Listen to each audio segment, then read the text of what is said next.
கூட்டுறவு சங்கத்தில் பால் விலை ரூபாய் 4 உயர்வு என பொய்யான தகவல் பரவுவதாக அமைச்சர் மனோ தங்கராஜ் தெரிவித்துள்ளார். கன்னியாகுமரி மாவட்டம் நாகர்கோவிலில் நிகழ்ச்சி ஒன்றில் கலந்து கொண்ட பிறகு செய்தியாளர்களிடம் அவர் பேசியதை தற்போது பார்ப்போம்.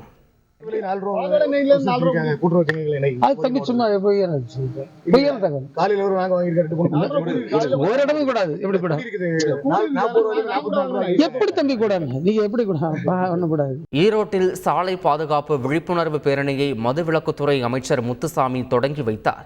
ஈரோடு மத்திய பேருந்து நிலையத்தில் இந்த பேரணி தொடங்கியது. பேரணிக்கு பிறகு செய்தியாளர்களிடம் பேசிய அமைச்சர் முத்துசாமி, வருகிற 8ஆம் தேதி ஈரோடு வருகை தரும் அமைச்சர் உதயநிதி ஸ்டாலின் மகளிர் சுய உதவி குழுவினருக்கு கடனுதவி வழங்கும் நிகழ்ச்சியில் பங்கேற்க இருப்பதாக தெரிவித்தார். திமுகவில் தேர்தல் சமயத்தில் இளைஞரணிக்கு வாய்ப்பு தருவது இயற்கையான விஷயம் என்றும், தலைமை என்ன முடிவு எடுக்கிறதோ அதன்படி செயல்படுவோம் என்றும் அமைச்சர் முத்துசாமி தெரிவித்தார்.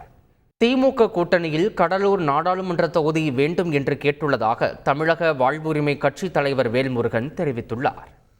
கடலூர் நாடாளுமன்ற தொகுதியை தமிழக வாழ்வுரிமை கட்சிக்கு வேண்டும் என்ற கோரிக்கையை மாண்புமிகு தமிழக முதலமைச்சர் அவரிடம் நாங்கள் வைத்திருக்கிறோம்.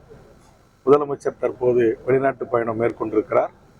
முதலமைச்சர் வந்த பிறகு எங்களுக்கு உரிய பதில் கிடைக்கும். அதுவரையில் காத்திருக்கிறோம். 234 தொகுதிக்கு ஒரு சட்டமன்ற தொகுதி தான் உங்களுக்கு கொடுத்தாங்க. இப்போ 40 நாடாளுமன்ற தொகுதி தான் இருக்கு. இப்போ இதில் கடலூர் கேட்குறீங்க, வாய்ப்பு இருக்குமா? கேட்கறது எங்களுடைய கடமை. கொடுக்குற இடத்துல அவங்க இருக்கிறாங்க. பெரிய கட்சி, கூட்டணி கட்சி தலைமை.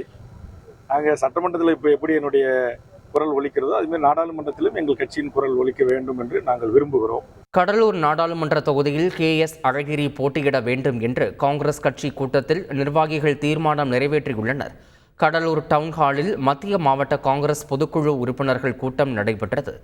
தேர்தல் பொறுப்பாளர் KA மணிரத்னம் பங்கேற்ற இந்த கூட்டத்தில் நாடாளுமன்ற தேர்தலில் பூத் கமிட்டி அமைப்பது, வாக்குச்சாவடி முகவர்கள் கூட்டம் நடத்துவது குறித்து ஆலோசனை வழங்கப்பட்டது. பின்னர் கடலூர் நாடாளுமன்ற தொகுதியை காங்கிரசிற்கு ஒதுக்க வேண்டும் என்றும், அதில் மாநில தலைவர் KS அழகிரி போட்டியிட வேண்டும் என்றும் தீர்மானம் நிறைவேற்றப்பட்டது. செய்திகளை உடனுக்குடன் தெரிந்து கொள்ள உடனே சப்ஸ்கிரைப் பண்ணுங்க.